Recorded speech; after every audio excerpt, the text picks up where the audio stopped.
Full Moon sale காலை 9 மணியிலிருந்து இரவு 12 மணி வரை ஜூலை 29 ஒரு நாள் மட்டும்.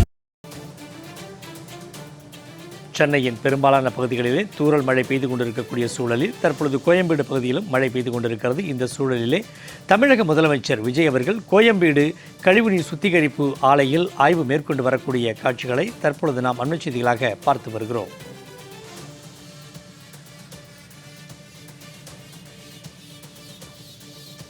இது தொடர்பான கூடுதல் விவரங்களோடு நம்முடன் இணைகிறார் செய்தியாளர் ஜெயலானி. ஜெயலானி, தமிழக முதலமைச்சர் கோயம்பேட்டில் இருக்கக்கூடிய கழிவுநீர் சுத்திகரிப்பு ஆலையில் ஆய்வு மேற்கொண்டு வருகிறார். கூடுதல் விவரங்களை பதிவிடுங்க. வணக்கம் சண்முகவேல். சென்னை கோயம்பேடுல செயல்பட்டு வரக்கூடிய 3ஆம் நிலை கழிவுநீர் சுத்திகரிப்பு நிலையத்தை தமிழ்நாடு முதலமைச்சர் ஜோசப் விஜய் ஆய்வு செய்தார். குறிப்பாக 1 மணி நேரமாக இந்த கழிவுநீர் சுத்திகரிப்பு நிலையத்தை ஆய்வு செய்த முதலமைச்சர் ஜோசப் விஜய் கடந்த 7 ஆண்டுகளாக செயல்பட்டு வரக்கூடிய இந்த சுத்திகரிப்பு நிலையத்தில் தற்போது பின்பற்ற வரக்கூடிய இந்த சுத்திகரிப்பு நடைமுறைகள் என்ன, அவற்றுடைய செயல்பாடுகள் என்ன என்பது குறித்து அதிகாரிகளிடம் கேட்டறிந்தார்.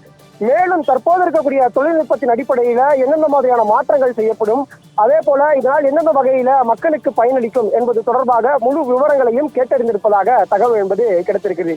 குறிப்பாக இந்த கழிவுநீர் சுத்திகரிப்பு நிலையத்திலிருந்து நாள் ஒன்றுக்கு 45 mld அளவிற்காக அந்த கழிவுநீர் நன்னீராக மாற்றப்பட்டு தொழிற்சாலைகளுக்கு உற்பத்திக்காக வழங்கப்படுகிறது. இது மிகவும் முக்கியத்துவம் வாய்ந்ததாக பார்க்கப்பட்டு வருகிறது. எனவே இதனை மேலும் மேம்படுத்துவது தொடர்பாக தமிழ்நாடு முதலமைச்சர் ஜோசப் விஜய் அவர்கள் நேரில் வருகை தந்து கோயம்பேடில் இருக்கக்கூடிய கழிவுநீர் சுத்திகரிப்பு நிலையத்தை ஆய்வு மேற்கொண்டார்.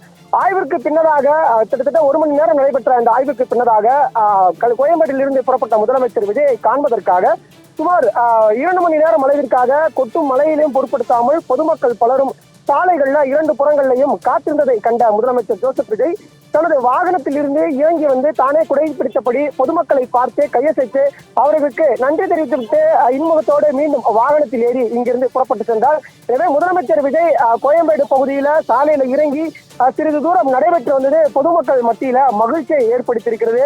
அது மட்டுமல்லாமல் தொண்டர்களையும் பொதுமக்களையும் பார்த்து கையசைத்ததால் பொதுமக்கள் மகிழ்ச்சியோடு இங்கிருந்து புறப்பட்டு சென்றனர். சண்முகவேல்.